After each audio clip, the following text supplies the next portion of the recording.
Hello, welcome to Statistics at Vermont Community College with me, Gary Parker. On into the course now. So MyOpenMath is where all of the stuff's going to happen. You can create a new student account, register as a new student, and then at myopenmath.com. Once you create a new account, you can log into it. Once you're logged into it, you will then enroll in course 5807. And I sent you an email with that course number in it. It's 5807. If you're watching this video, you're probably already logged in. So it's my summer course here. And it should look like this. No, like that. So you'll be in the student view. And some main things, there's announcements always at the top. Do this first and course information. This is going to get done week 1. Course information you may need to refer back to periodically about policies.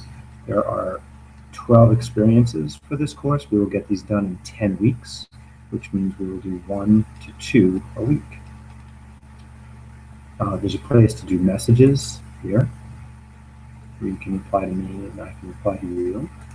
Forums, where you'll write about questions you may have. You can respond to other students if you know how to answer their question.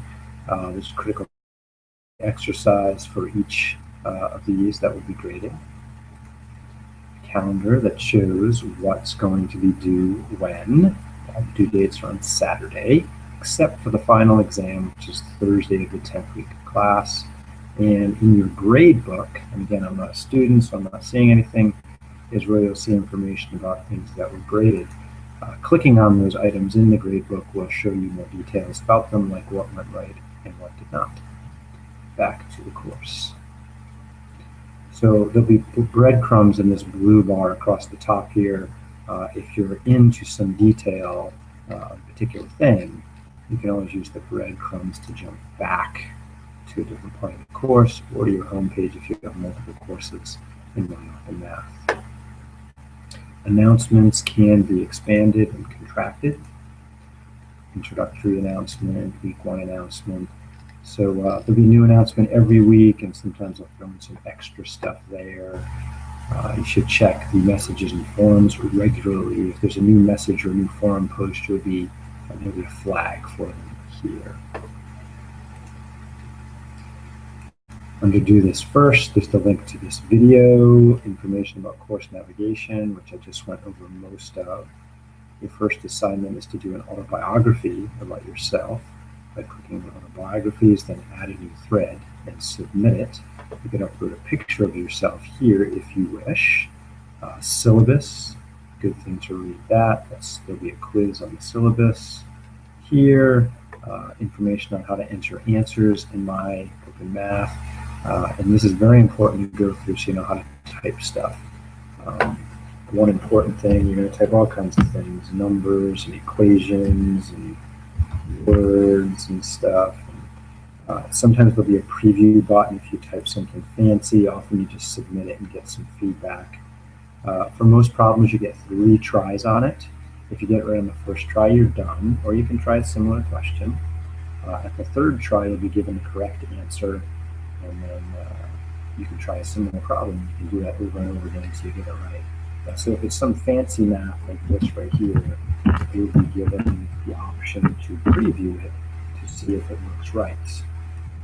Or in case you didn't put parentheses in the right spot, it may look wrong. So that would be wrong right there.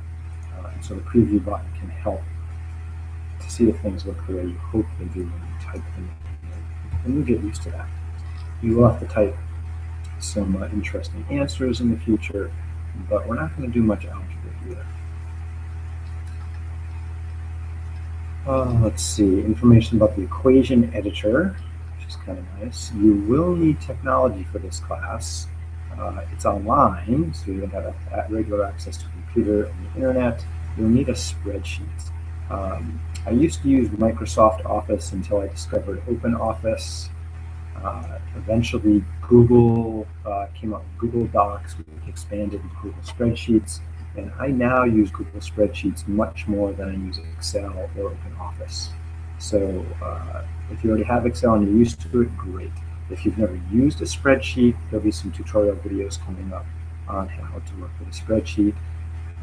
My recommendation is Google Sheets, and I'll demo that later. OpenOffice is nice too. You'll need a PDF reader, which no doubt your computer already has. You may need to download or enable Java for some of the simulations, and there are videos that will require QuickTime if you don't have it. Let's go back a little bit. Course information.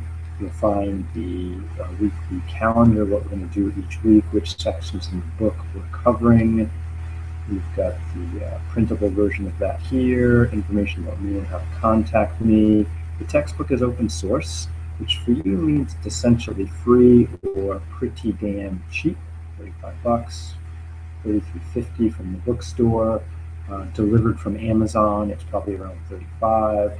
I prefer the print copy because I like to flip around to different pages. I like to write in them, I like to fold them and tag them and mark them.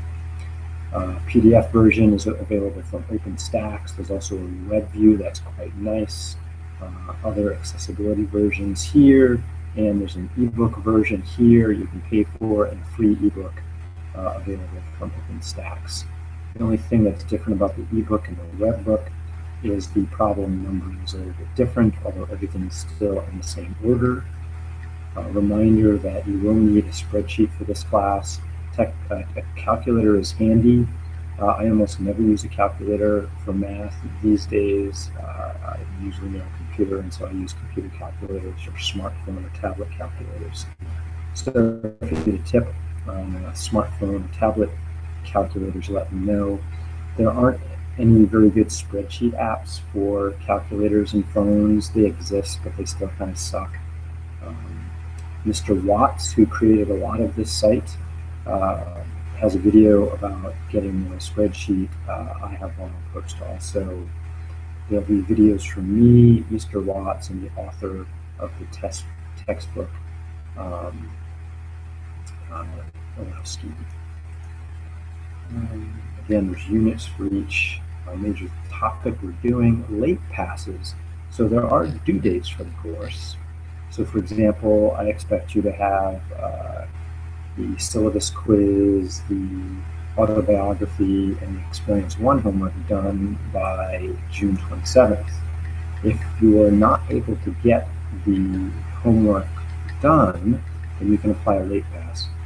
Late passes have to be used proactively, which means if the assignment expires on the 27th at midnight, you have to apply the late pass before then, otherwise you lose access to the material.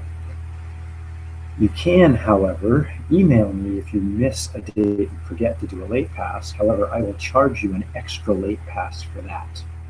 So normally, if you have time, you could use a late pass and get 2 days. If I have to do it for you, I will charge you 2 late passes for 2 days. The only time you can't apply a late pass is on the final exam and any assignments in the last week, because I have to have my grades in on the 27th. And that date is wrong. I can fix that. All right, let's see. I think that's about it. It's accessibility, Netiquette, water cooler. Netiquette, you know how to behave nice online. Water cooler, a place where you can just go and bullshit about whatever. Otherwise, you can write to each other and me about problems with the course in the forums here. And please stay in touch and do good math and have fun with statistics. I certainly will. Ta-ta.